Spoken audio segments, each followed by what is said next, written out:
I just sold my car lease and almost made $4,000. And I'm gonna show you how I did it. What's up, winners? My name is Nam. If you're new here, welcome. Here we talk all things personal finance and credit. Starting out by subscribing so you don't miss out on any future videos. If you're thinking about selling your car, the time is now.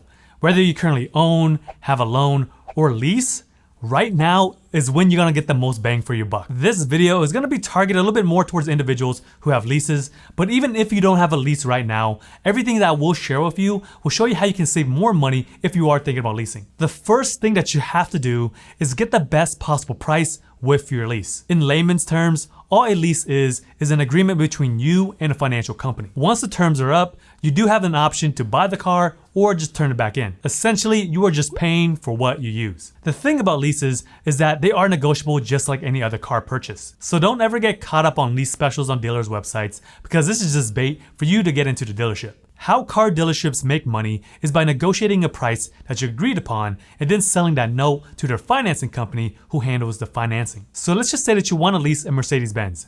The lease agreement is not going to be between you and XYZ Mercedes-Benz dealership, it's going to be between you and Mercedes-Benz Financial. So before you even think about leasing, there's going to be some terms that you need to know if you want the best possible price on a lease. The first one is going to be capitalized costs. This is also known as cap costs. Essentially, this is the sales price of the car. This includes the negotiated price plus any additional costs that will be financed into the lease. So the lower the cap cost, the lower the monthly payment will be. Next is the capitalized cost reduction. This is similar to a down payment, which reduces the vehicle sales price. So your final sales price or cap cost is reduced by any upfront cash that you pay at closing or your trade-in. Next is the term of the lease. This will be the number of months and miles that you agreed upon whenever you sign that contract. Typically, leases are 36 months and 10,000 miles. But this does vary. It could be as short as 24 months or even a year, and you can even have them as long as 48 months. As for mileage, the lower your mileage, the least expensive your lease will be. There's also a possibility to pay your lease all in one go,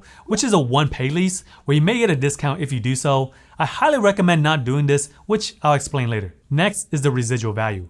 The residual value is an important number that you must know.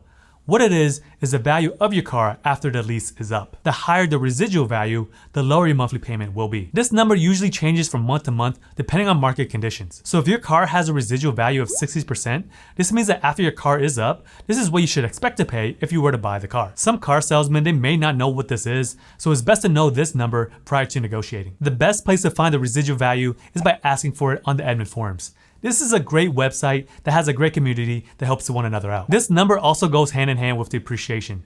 What depreciation is a drop of value as your car gets older and has more miles on it. The next term that you need to know is the money factor. This is also known as the interest rate on the lease. The better your credit score is, the better your interest rate will be. Generally, I do not recommend anyone with less than excellent credit to get leases because having a high money factor can really affect your ability to get a great deal. Again, it is best to know this number prior to negotiating. You can also find this number on Edmunds Forums as well. Lastly, you need to know about the disposition fee. This is a fee that covers the expenses of cleaning up your car once you turn in your car after the lease ends. This can be anywhere between $300 to $400, but if you were to sell this car before the lease is up or purchase the car, you can avoid this fee. There are also excess mileage fees, which is pretty self-explanatory. If you go over the mileage that you agreed in your lease, you'll be charged anywhere between 15 to 25 cents per mile. But again, if you were to purchase your lease or sell it, you would avoid these costs. So to sum it all up, ideally you want to get the cap cost as low as possible on a vehicle that has the highest residual value. The difference between the two will give you the best lease terms. Another thing that can really help you get a great deal on a lease is to look for cars that are changing their body styles within the following year. For example, with my lease, when I got the 2018 Acura RDX, the following year, the 2019 model had a completely new body style. So this means that car dealerships were trying to get rid of the old so they could sell more of the new. And some of these cars has been sitting on dealers' lot for more than a year, which had more of an incentive for them to get rid of. This might be a little bit difficult given the whole current car market, but this is definitely food for thought for the future. Another way to know if your lease is a good deal is to do the 1% test. This is where your monthly payment should be less than 1% of the MSRP of the vehicle. So for instance, my monthly payment on my lease was $303 including tax. Since the MSRP was roughly around $37,000, this car passes the 1% test easily. Some people do not like to include the sales tax when they are doing this test, but I feel like the more that you can add to the monthly payment, the better the deal will be. A 36-month lease with 12,000 miles per year that passes the 1% test is going to be much much better with the same lease with 7,500 miles. But just take this rule or test with a grain of salt because not all cars will be able to pass the 1% test. Given the whole current car market, getting a lease under the 1% test may be a little bit challenging. But other considerations where you can get a much better deal is by getting leases with demo cars. These are cars that lenders lend out to their customers when the car is in the shop. Sometimes these cars may be spec'd out, or sometimes they may just be the base model. But either way, they typically have a few thousand miles on them, and you can generally get a pretty great deal on them. Now let's talk about down payments for a second. I never recommend having down payments for leases. The same go for trade-ins, because this is basically a down payment to reduce your monthly payment. The main reason why I don't like down payments is that essentially you're just making early payments. And there are risks with down payments when you are leasing a car. If your car is ever stolen or totaled, you can always walk away with the lease without a penalty, just due to the fact that most leases require gap insurance. But if you were to put down a down payment, you would never get that money back. So that's why I don't recommend having one. Also, when you have a down payment, it's gonna be really hard to figure out whether or not you're getting a good deal, because any deal can be a $200 per month deal if you put enough money down or trade in a vehicle. If you wanna make money on your lease, you really gotta focus on getting the best possible deal. It's like real estate or stocks. You make the most money when you buy at the right price. Now let's talk about the second part of this video, which is how you can sell your lease for a profit. If you follow my steps previously on how to get the best price on a car, then towards the end of the terms, you probably have some equity in your car. But if you don't have any equity, you still made money just due to the fact that you saved more on depreciation than you would have. Now, when it comes time to sell your lease, there are a couple of options that you can take. First, you can sell it to a dealership. It doesn't have to be the original dealership that you got a lease from, it could be any one of them. But it might be best to go with a dealership that's with the same manufacturer. Some third parties may not be able to take over or buy out your lease depending on the financing company. In the case of my Acura, only authorized Honda and Acura dealerships can buy out my lease. But my favorite way to sell a lease would be selling it through online dealerships. The reason why I like this route is that it can give you an instant offer and it can even come pick up your car. It's pretty painless. There are plenty of them out there. This can be Carvana, CarMax, Shift, Vroom.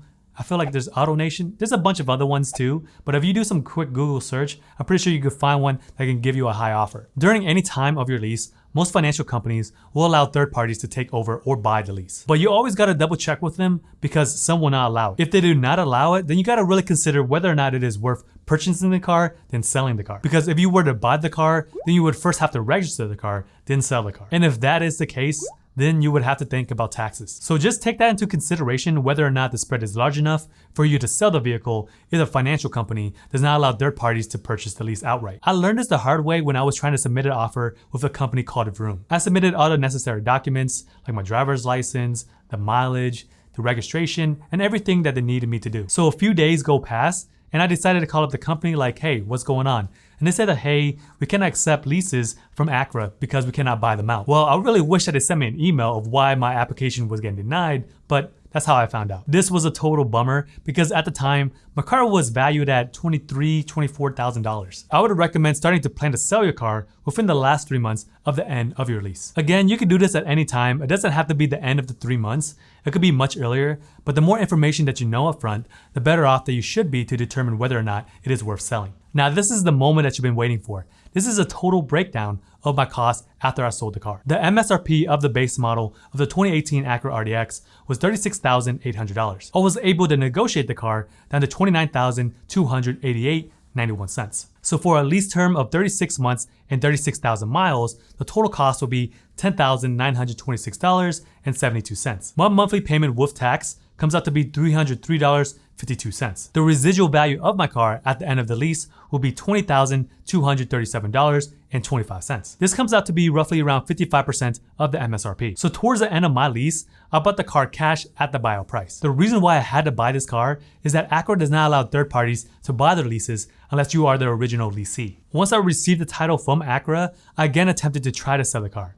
But once again, I was turned down due to the fact that the title was not registered to my name yet. So I end up having to register the car for $1,941.65. I was pretty upset at this point because it would cut into my equity, plus I would have to wait for the title to come, which can be another 3 to 4 weeks. By the time I received the correct title with my name on it, surprisingly my car actually went up to $26,112, which was the time I decided to sell. So at this price, minus registration and the buyout price of the car, I made $3,933.10. So in reality, the total price that I paid for the lease was $6,993.62. So from a monthly standpoint, that's roughly around $194.27 per month. This is lower than most economy cars out there with zero down. The main reason why I sold this car in the first place is that I know me and my family can just live with just one car.